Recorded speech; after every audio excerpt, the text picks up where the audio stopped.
আমরা এই করতোয়ার আজকে 51 বছর পা এবং 50 বছর পূর্তিতে এই পত্রিকার সমৃদ্ধি এবং উত্তরোত্তর সমৃদ্ধি কামনা করছি। বগুড়া একটা পত্রিকা শহর এবং সেই শহরে উত্তরবঙ্গের মধ্যে সবচেয়ে উল্লেখযোগ্য পত্রিকা হচ্ছে করতা, দৈনিক করতা, এবং সেটা জাতীয় পত্রিকা মর্যাদা লাভ করেছে। এই জন্য আমরা করতাকে অভিনন্দন জানাই, ধন্যবাদ জানাই।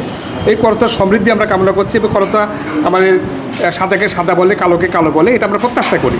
আমরা চাই যে বর্তমান যে সরকার পরিচালিত হচ্ছে তারেক রহমানের নেতৃত্বে, বগুড়ার সন্তান তারেক রহমান, এবং তার কাজগুলোকে করতা ব্যাপকভাবে প্রচার করবেন এবং ভালো যেগুলো সেগুলো তারা ভালো বলবেন, খারাপ যেটা সেটা তারা খারাপ বলবেন, এটা তাদের কাছে আমরা প্রত্যাশা করি। উত্তরবঙ্গের জাতীয় পত্রিকা হিসেবে স্বীকৃত সারা দেশে করতোয়া বেশি সমৃদ্ধি লাভ করেছে উত্তরবঙ্গের কাছে মফস্বলের খবরের জন্য।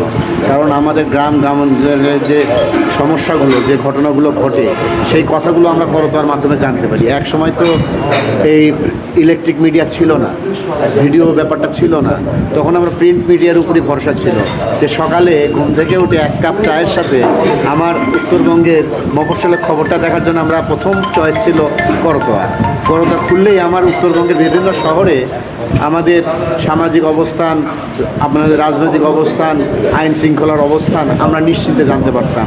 এই জন্য করতোয়া আরও বেশি সমৃদ্ধি লাভ করেছে মফস্বল খবরের জন্য। আমরা আরও গর্ববোধ করতে চাই, করতোয়া যেহেতু বগুড়া থেকে প্রকাশিত হয় এবং ঢাকা থেকেও প্রকাশিত হয়, কিন্তু মালিকানা যেহেতু বগুড়ার, এটা বগুড়াকে বহন করে, বগুড়াকে অন করে। তো এখন যেহেতু বগুড়ারই সন্তান বাংলাদেশের প্রধানমন্ত্রী আমাদের প্রিয় নেতা তারেক রহমান, কাজেই তার যে সমৃদ্ধির যে কাজগুলো করছে সেটাতে হাইলাইটস হবে করতোয়াতে বেশি করে, এটা আমি প্রত্যাশা করছি। এবং যে খারাপ কাজগুলো সেটার গঠনমূলক সমালোচনাটাও আমরা করতোয়ার মাধ্যমে আশা করছি, যাতে আমরা সেখান থেকে আমাদের ভুলগুলো ঠিক করে নিয়ে আমরা আগামীতে আরও সুন্দর বাংলাদেশ করতে পারি, এই প্রত্যাশা আমাদের রয়েছে। পত্রিকা প্রতিষ্ঠাবার্ষিকী 51তম পা দিল আজকে। অনেক পত্রিকা জন্ম নেয়, অনেক পত্রিকা শেষ হয়ে যায়, তো করতোয়া পত্রিকার টিকে আছে হলো বস্তুনিষ্ঠার জন্যে।